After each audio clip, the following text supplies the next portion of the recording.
¿Cuáles son las características que nosotros podemos definir como las claves de una vida cristiana?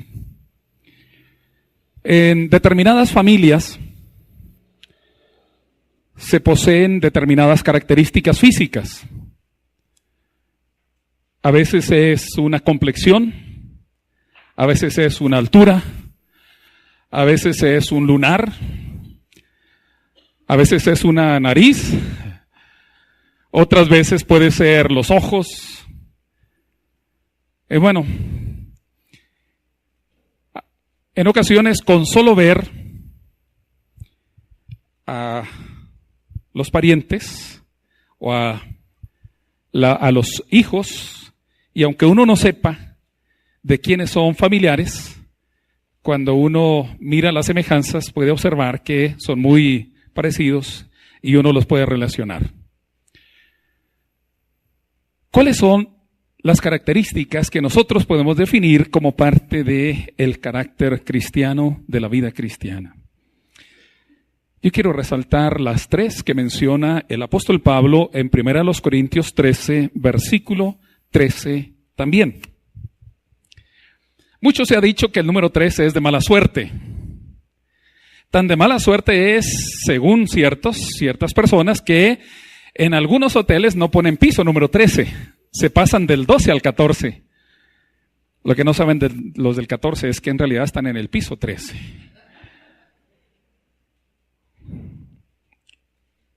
Y peor si es un martes 13. Pero yo creo que es de buena suerte, porque uno de los versos más maravillosos de la Biblia están en el capítulo 13 de 1 Corintios, y uno de los versos más ricos están en el versículo 13. Y ahora permanecen la fe, la esperanza y el amor. Estos tres, pero el mayor de ellos es el amor. Pablo dice, permanecen tres cosas. Permanecen tres virtudes. Y estas son la fe, la esperanza y el amor. Tres virtudes que son las claves y las características de una vida cristiana plena. Cuando hablamos de fe, ¿de qué hablamos? Cuando en la Escritura se habla de fe, ¿de qué se está hablando? Nosotros sabemos que la fe es imprescindible, que es importantísima en la relación con lo trascendente. El escritor de Hebreos dice en el capítulo 11, verso 1, 11:1 dice, empero sin fe es imposible agradar a Dios. No, ese verso dice, es pues la fe la sustancia de las cosas que se esperan y la demostración de las cosas que no se ven. Yo solo quería ver si estaban atentos al versículo. La fe es la sustancia de las cosas que se esperan y la demostración de las cosas que no se ven. La fe es lo opuesto a aquello que es pura alucinación, a aquello que es solo una imaginación. Hay personas que por estar expuestas al sol o que por una contaminación química o que por un desvelo excesivo o por consumir drogas, alcohol en exceso, pueden tener una alucinación. Yo recuerdo el momento en que vi una persona que estaba alucinando, que estaba viendo un demonio. Él creía que realmente era un demonio. Yo cuando me asomé a ver, era solo una sábana que estaba colgada en un tendedero, pero para él era un demonio. Y agarró una botella y agarró otra cosa y la lanzó tratando de destruir aquello que veía como un enorme monstruo. Hay alucinaciones. Hay cosas que uno se imagina pero que en realidad no son, solo están dentro, solo es algo que nosotros tenemos como una fantasía, algo que nosotros tenemos únicamente como una película dentro de nuestro cerebro, pero que en la realidad externa no está. Cuando se habla de la fe, se dice que es la hipóstasis, es la sustancia de las cosas que se esperan. En la Reina Valera lo traduce como la certeza de las cosas que se esperan.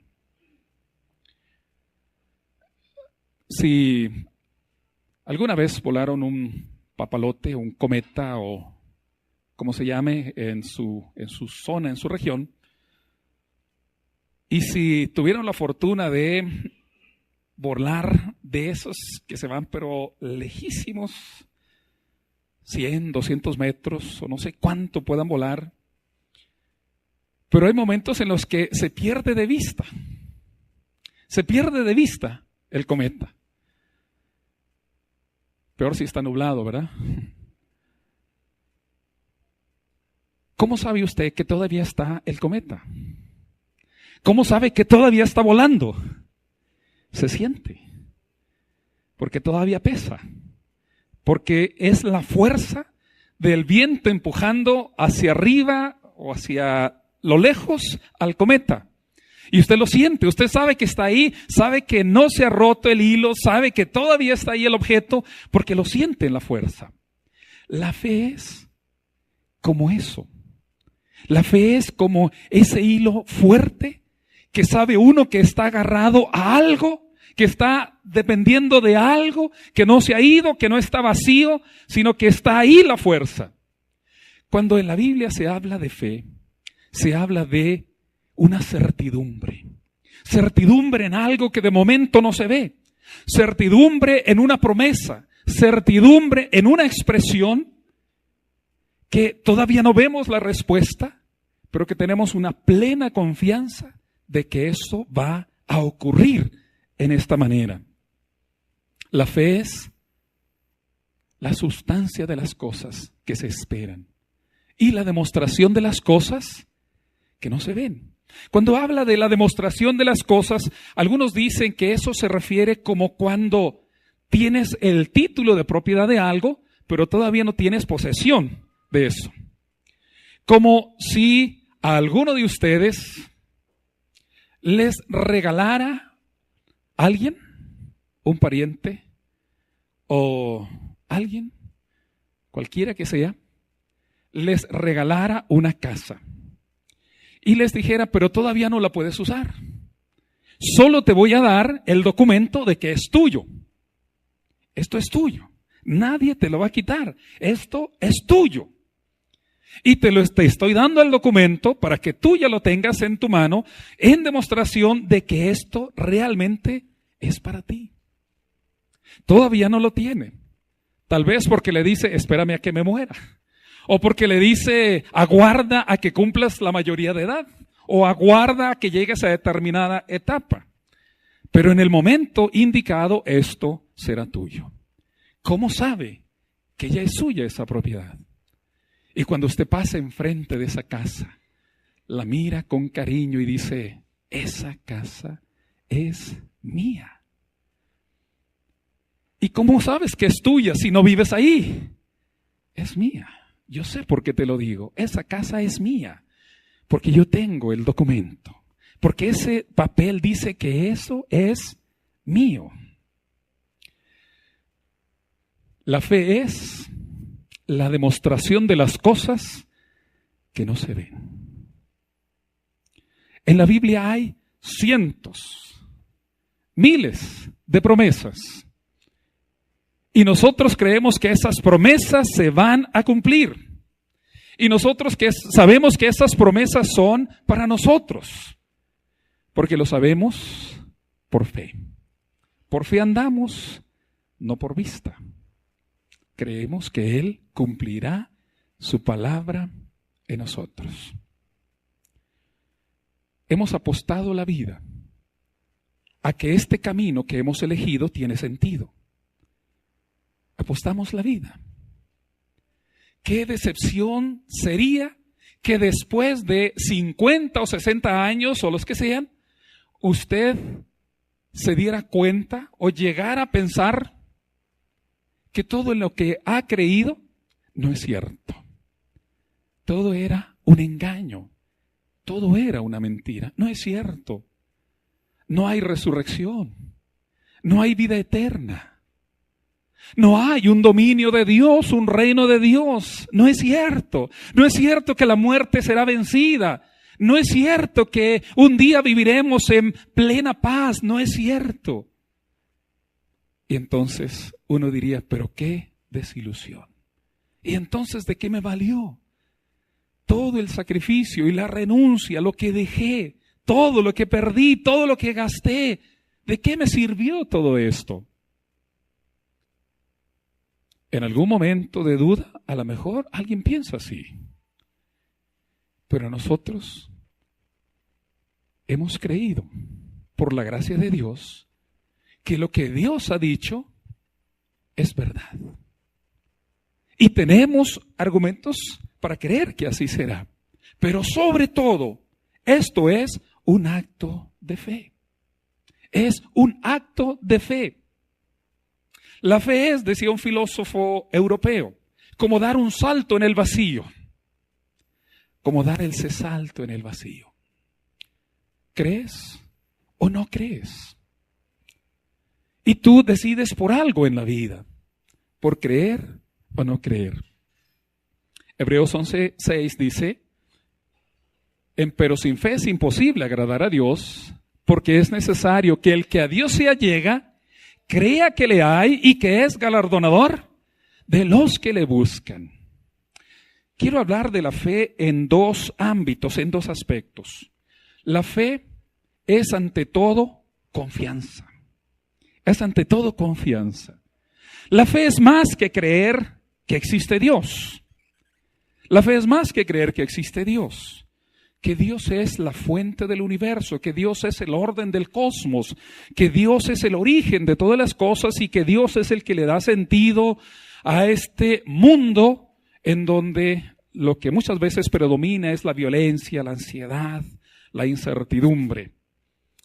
Lo primero es entender que para estar en Dios es necesario creer que Él tiene una autoridad y gobierno en nuestras vidas. Fe es confianza. Y si fe es confianza, significa que nosotros no solamente creemos que existe Dios, sino le creemos a Dios.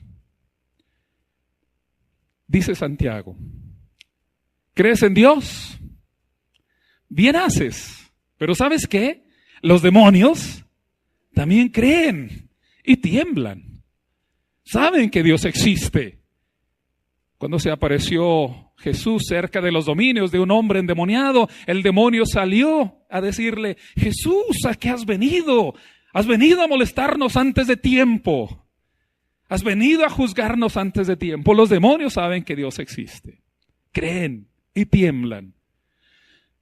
Pero en la relación con Dios no es únicamente saber que Dios existe.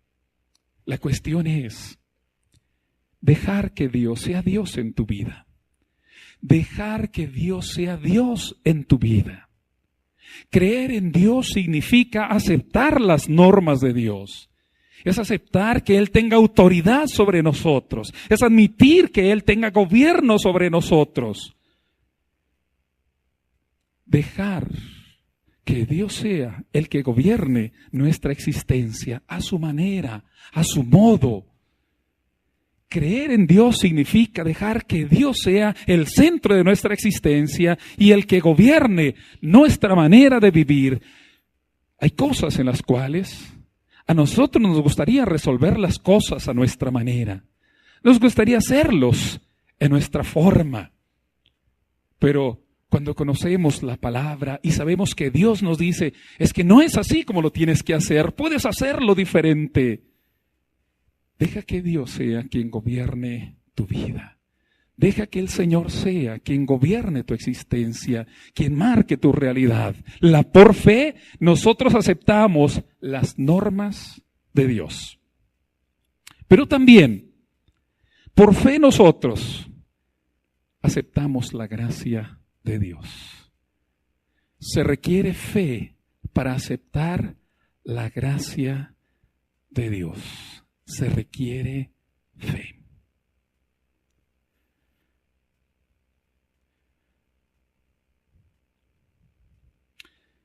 Alguna vez, en un saludo con una hermana que traía muy pintados sus labios, me dejó marcado el beso en la mejilla y alguien me dijo: traes manchado ahí de lápiz labial. Y yo, bueno, me lo quise quitar y me dijo: ya te lo untaste más, ya te lo extendiste más. Entonces yo le dije: por favor, ¿me puedes limpiar? Y entonces la persona que estaba mirando me limpió. Y le dije: creo que lo hiciste bien. Porque qué tal que solamente me engañó y yo voy igualmente manchado por la calle, y si voy ahí en el metro con todo el lápiz labial untado en la mejilla, pueden pensar mal de mí, ¿verdad?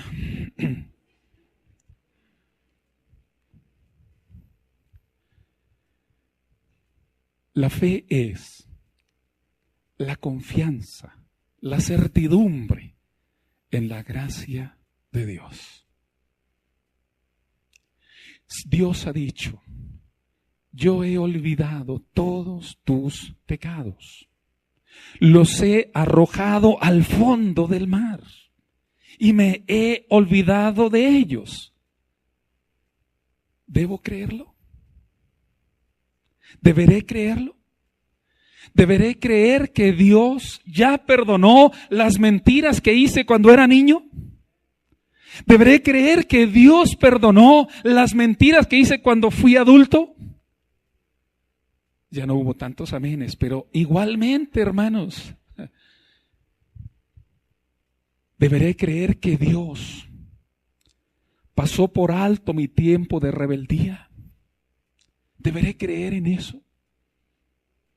¿Deberé creer que Dios me perdonó cuando yo no podía creer? ¿Deberé de aceptar que Dios ya me perdonó cuando fui falso, cuando hice lo que no debería de haber hecho? ¿Debo creerlo? Si no lo creo, tendré que cargar con mi sentimiento de culpa. Pero la Escritura dice en Colosenses que el Señor ha perdonado todos nuestros pecados. Y cuando dice todos, es todos. Todos. ¿Todos? Es todos. O todos es todos menos los de antier, o menos los del año pasado, o menos los de el sábado, o menos los de ¿cuándo? El Señor ha perdonado todos nuestros pecados. Y cuando dice todos, es todos. Por esto dice el escritor de Hebreos: es menester que el que a Dios se allega crea que le hay y que es galardonador de los que le buscan y que tiene para nosotros promesas. Y esas promesas son de perdón, de alivio, de sanación.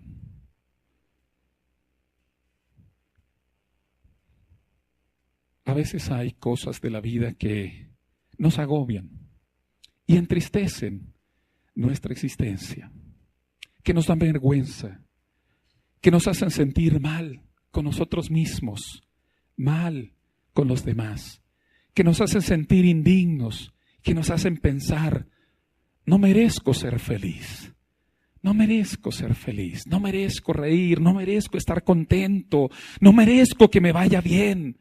A veces nosotros pensamos: me tiene que ir mal en la vida porque he hecho muchos pecados y que Dios me castigue en esta vida, que me trate con ira, que me trate con dolor, para que entonces después de mi muerte me dé mi premio. A veces pensamos así, pero Dios, hermanos, no se goza en estarnos atormentando. El Dios de la Biblia no es un Dios que se goza en estar haciendo que a nosotros nos vaya mal. Dios no es. como el personaje de Derbez, ese diablito que se gozaba en hacer que la gente cometiera errores, que hiciera el ridículo, que se cayera, que se lo doliera por algo. Dios no es ese Dios. El Dios de la Biblia es alguien que nos dice: yo puedo dejar atrás tu pasado y puedo olvidarlo. Y puedes venir conmigo de nuevo. Y puedes mirarme a los ojos. Y puedes acercarte para que yo te abrace, para que yo te demuestre todo mi amor. La fe es vital para nosotros. Ahora permanece esta fe.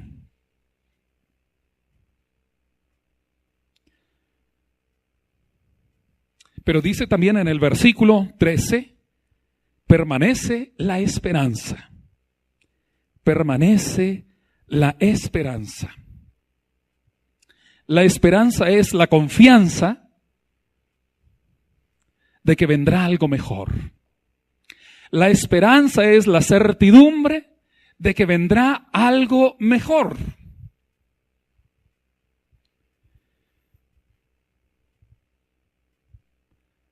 He comentado alguna vez de la riqueza de sentido que tiene que el inicio del día sea en la parte oscura y luego venga la parte clara. En la cosmovisión hebrea, el mundo viene de una noche cósmica, esa primera noche del universo, cuando todo era caos. Y dijo Dios en medio de ese caos: sea la luz, y fue la luz. Y lo que vino después fue mejor. Estaba el desorden, estaba el caos, dice Génesis 1, y la tierra estaba desordenada y vacía.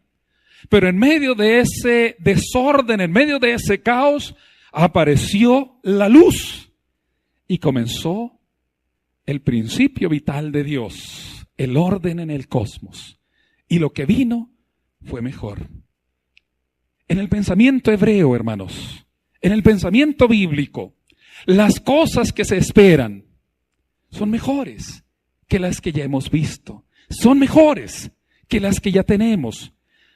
Lo mejor está por llegar en el pensamiento hebreo. La esperanza es esta certidumbre de que algo bueno va a venir. Algo bueno va a llegar.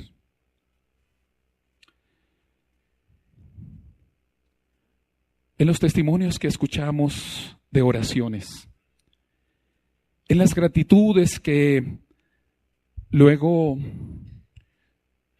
oímos que dan algunas de nuestras hermanas, escuchamos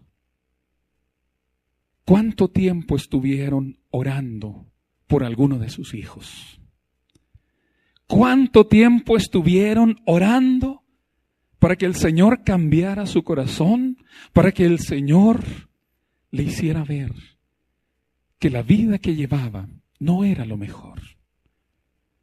Algunas madres oraron 1 año o 2, algunas 10, 15 años, y seguían orando. Y a pesar de que veían que de momento no cambiaban y no cambiaba el hijo, no cambiaba la hija, y seguía en su misma actitud y seguía ocurriendo lo mismo, y la madre seguía orando y seguía pidiendo. Tenía esperanza de que algo bueno iba a llegar. ¿Y ha llegado eso bueno? Para muchos sí. Ha llegado lo mejor. Ha llegado lo mejor. La esperanza es esta certidumbre de que lo mejor está por llegar. La certidumbre de que un día las cosas serán diferentes. De que nosotros podemos levantar nuestra mirada al cielo y tener la certidumbre de que un día las cosas serán distintas. Un día las cosas serán diferentes.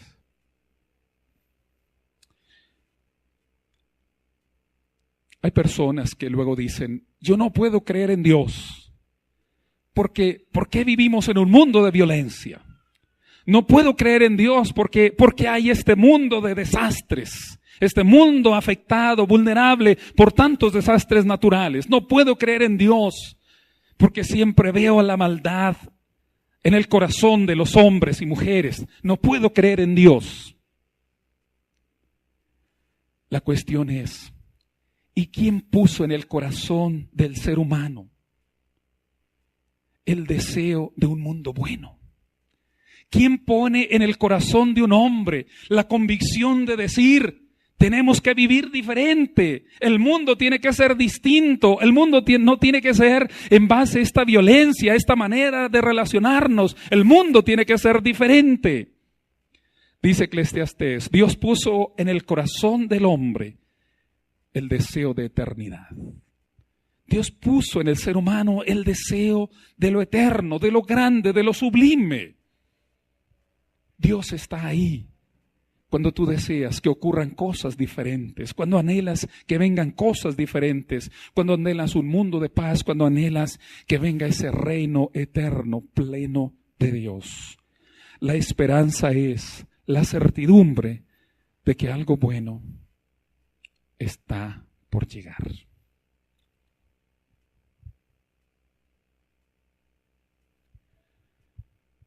Una mujer anciana iba a morir y decidió que le iba a decir al pastor cómo quería que le organizara su funeral. Pidió al pastor que viniera a su casa y cuando el pastor llegó le dijo, pastor, tengo una enfermedad terminal y el médico me ha dicho que tengo 3 meses de vida. Voy a tratar de vivirlos de la mejor manera posible. Pero quiero que usted me ayude en algo. Dígame, quiero que por favor usted me ayude a preparar mi funeral. Quiero pedirle que, entre las cosas que le dijo, cuando me ponga en el féretro y me cruce las manos, quiero que me ponga un tenedor en mi mano. ¿Un tenedor? Yo le voy a explicar por qué. Toda la gente cuando me vea va a preguntar, pero usted le va a dar la explicación que yo le voy a decir. Cuando yo era niña y me invitaban a las fiestas, siempre me sentaba con mi abuela y mi abuela me decía, después de que habíamos comido el platillo especial, el platillo principal, me decía, guarda tu tenedor, porque lo mejor está por venir. Y entonces dice, siempre aparecía el pastel, venía el postre, y para un niño era lo mejor. Cuando todos me vean que yo tenga el tenedor en mi mano, y todos se comiencen extrañados a preguntar qué ocurre, por qué esa decisión, entonces usted les va a explicar que lo mejor está por llegar. Esta es nuestra esperanza. Esto es lo que nos mantiene firmes. Esto es lo que nos sostiene. La mañana llegará y entonces irrumpirá la victoria de Dios. Hace unos días leímos en una reunión de el grupo familiar en la casa de la hermana Queta el Salmo 46. Un hermoso salmo. Un salmo que comienza diciendo, Dios es nuestro amparo y fortaleza, nuestro pronto auxilio en las tribulaciones. Y el salmo está relatando una situación en la que la ciudad de Jerusalén estaba rodeada de ejércitos. Probablemente este salmo proviene de la época del siglo VIII, cuando Sennacherib, el jefe del ejército de los asirios, había destruido Samaria y ahora ya había llegado también contra Jerusalén porque había algunas muestras de rebeldía y entonces el rey iba a dar una severa lección Ya lo había dado contra los israelitas, contra el pueblo del norte, y ahora iba contra las tribus del sur. Y había rodeado la ciudad. Afuera, dice el Salmo 46, los ejércitos se abalanzan como olas enormes que vienen y golpean contra la peña, que vienen y golpean contra nosotros. Allá afuera los ejércitos están preparándose para la batalla. Allá afuera los ejércitos están amenazantes, embravecidos, furiosos, que quieren atacar, que quieren destruir la ciudad. Pero, dice el Salmo en el verso 3, pero dentro las corrientes del río corren tranquilas, como si afuera nada pasara. Adentro las corrientes de aguas corren apacibles. Los ejércitos, para vencer una ciudad, lo primero que hacían era cortar el abastecimiento de agua. Pero la ciudad de Jerusalén tenía una fuente interior, una fuente que estaba dentro de las murallas, en lo cual ellos permanentemente tenían agua.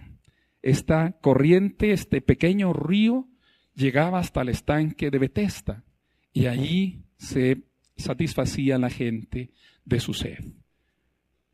Afuera puede haber la tormenta, puede haber la adversidad, pero dentro está lo apacible. ¿Por qué? ¿Por qué?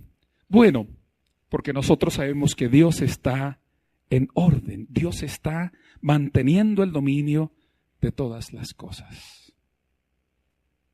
La esperanza es la certidumbre de que cosas buenas van a venir. Muchas veces nosotros nos desesperamos con nosotros mismos. No puedo cambiar, no puedo ser diferente, no puedo dejar esta manera equivocada de ser. Nos desesperamos. No ponga en usted su esperanza, póngala en Dios. Y Él va a hacer que un día sea diferente, que un día aquello que usted anhela va a ocurrir. A lo mejor ni se da cuenta cómo llega, pero un día vendrá, un día ocurrirá ese cambio, un día vendrá esa respuesta, un día llegará. Permanece la esperanza, permanece esa fortaleza interna que nos hace resistir hasta el final. A veces perdemos nosotros la confianza, la certidumbre, porque solo vemos adversidades, solo sentimos las adversidades. Ningún negocio nos sale bien, ni nada de lo que emprendemos nos sale como nosotros lo soñamos. Nada de los proyectos que nosotros realizamos nos salen como nosotros los anhelamos. Y a veces nuestra vida llega a la desesperación, a perder la ilusión. Guarde la esperanza, porque un día eso que usted tanto anhela, un día va a llegar, un día vendrá. Como usted menos lo imagina, pero un día vendrá. Y a veces eso viene en medio de adversidades. A veces nuestra vida se parece a la vida de aquel caballo viejo, ¿verdad? Que cayó en una zanja y el compadre lo quiso sacar y como no lo pudo sacar y dijo, bueno, pues ya mejor ahí que se quede. Pero no lo quiso abandonar así nada más y quiso hacer un acto de compasión cristiana. Así que fue por una pala y comenzó a echarle tierra ahí mismo en la fosa donde estaba. Y quería sepultarlo. El caballo, cuando sentía el polvo en su espalda, en su espinazo, se comenzó a sacudir la tierra, ¿verdad? Y entonces el compadre le seguía echando más tierra y él se la sacudía. Y comenzaron a ver que el nivel de la tierra iba subiendo dentro del foso hasta que después de tanta tierra que puso ahí, el caballo logró salir. No pierda la esperanza, porque las respuestas de Dios vienen a veces en medio de las adversidades, en medio de tantas negaciones y de fracasos, en medio de tantas pérdidas. Ahí viene la respuesta de Dios. Solo hay que sacudirse la tierra, ¿verdad? Solo hay que sacudirse la tierra. No deje que el polvo lo sepulte. Sacúdase la tierra. Ese proyecto no funcionó, otro. Ese no funcionó, otro. De esa manera no salió de otra forma.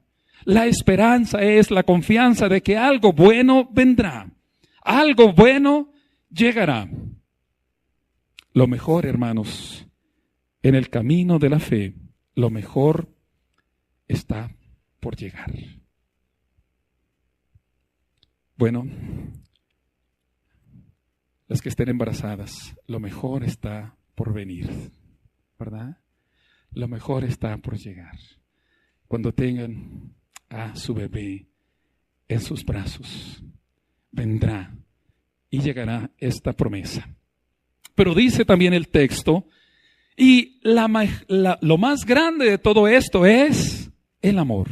Lo más grande de todo esto es el amor. Permanecen tres cosas, pero lo más grande de estas tres cosas es el amor. El amor en el concepto cristiano es la convicción de querer lo mejor para el otro. Es la decisión de hacer lo mejor para el otro. Se lo merezca o no se lo merezca. Sea una buena persona o no sea buena persona. El amor habla de quien ejerce, de quien realiza las acciones, no solo de quien la recibe. El amor habla de quien lo da. Y el amor es un acto, una decisión de la voluntad hacia los demás. Pablo, aquí en 1 Corintios 13, explica de manera abundante lo que es el amor. Y estoy seguro que todos nosotros ya hemos leído muchas veces este versículo o estos versículos del 1 al 3 o del 4 al 7 de aquí mismo de 1 Corintios 13. Pero quiero enfatizar más bien en algunos aspectos que no siempre enfatizamos. El amor significa querer lo mejor para alguien que es débil, para alguien que es necesitado, para alguien que es diferente a nosotros. Hay una historia de un padre neoyorquino que tiene un hijo con deficiencias, tiene un hijo con carencias mentales y físicas. Y él lleva a su niño a una escuela especial en el área de Brooklyn, es de ascendencia judía. En una ocasión él estaba hablando a un grupo de padres de familia y gente que trabajaba en la escuela diferencial, en esta escuela especial.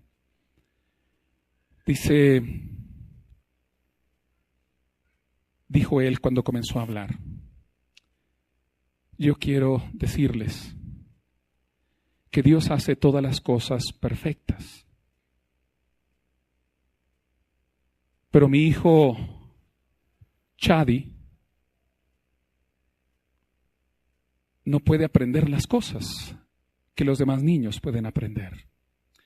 Si ustedes conocen a niños que tienen algunas carencias mentales, algunas carencias físicas, ustedes saben que usted le puede mostrar los colores, le puede mostrar dos colores y decirle: este se llama azul y este se llama verde. Y luego le señala a usted el color verde y le pregunta: ¿cómo se llama? Él dice: no sé. Rojo, a lo mejor es el color que conoce, o el nombre que conoce, más bien, o amarillo. Mi hijo dice: no puede memorizar cosas que otros niños que van a la escuela se pueden memorizar. Mi hijo no puede hacer cosas que otros niños pueden hacer. Él no puede tener actividades como los demás. Entonces, ¿dónde está la perfección de mi hijo? La perfección de mi hijo está en la manera en que los demás lo miran. Y entonces contó esta historia. Un día estábamos caminando por un parque. Estaban jugando unos niños béisbol. Y mi hijo nunca ha participado de ningún deporte. No puede él ni siquiera entender las órdenes más sencillas. Pero a él se le salían los ojos de ver a los niños jugando béisbol. Entonces dijo el padre de Chadi, yo me acerqué con uno de los niños y le dije, hijo, ¿podrías dejar que mi hijo jugara con ustedes? Y el muchachito volteó a ver a todos sus amigos del equipo y ninguno le dijo nada. Y entonces él tomó la decisión, dice, bueno, vamos perdiendo 6-2. Estamos en la 8ª entrada. ¿Qué más da? Ok, se puede quedar con nosotros. Entonces se fue con el equipo que estaba al bat. Y siguieron los bateadores. Y anotaron 2 carreras más. Y había 2 hombres en base. Y el que seguía en turno era el mejor bateador.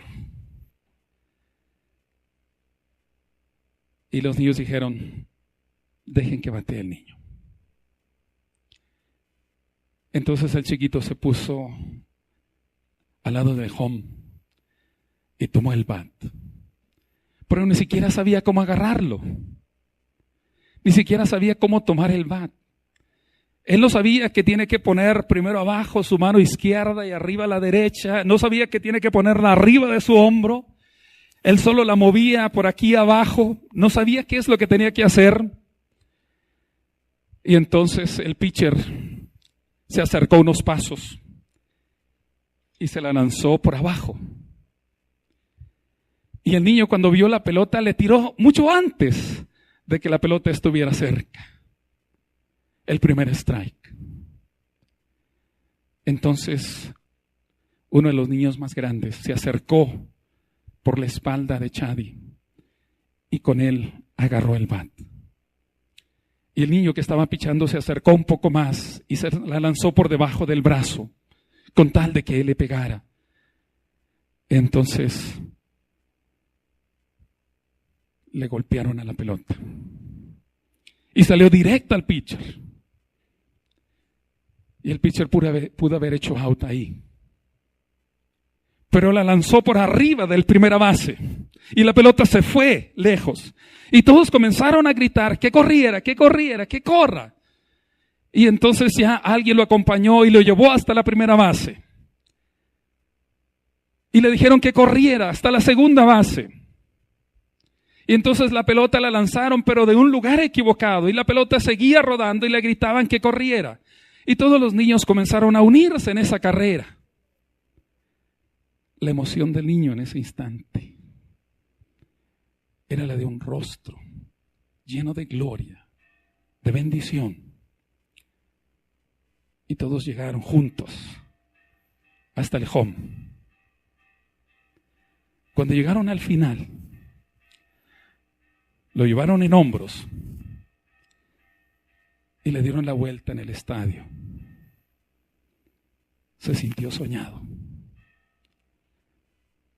El amor es hacer esos actos de misericordia por alguien que es diferente. Nosotros siempre estamos compitiendo por ganar y siempre queremos ganar y ganar y ganar. Y los que trabajan en ventas quieren ganar. Y los que trabajan en un comercio X quieren ganar. Y los que tienen un puesto quieren ganar. Y los que están en determinado lugar, en determinada posición, quieren ganar y ganar y ganar. Y todos queremos ganar. El amor es ser capaz de dar para que otro un día se sienta feliz.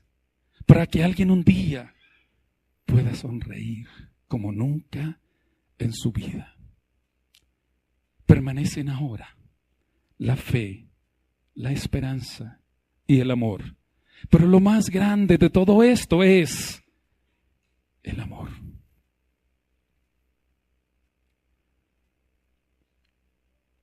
En nuestras iglesias, en nuestras comunidades de fe, hay niños, jóvenes, adultos, que son diferentes. No siempre somos condescendientes con quienes son diferentes. Muchas veces nos burlamos, los maltratamos. No hacemos que se sientan felices. Yo creo que el lugar de la iglesia tiene que ser ese espacio en donde los diferentes se sientan amados, donde se sientan felices, donde se sientan que tienen un lugar especial.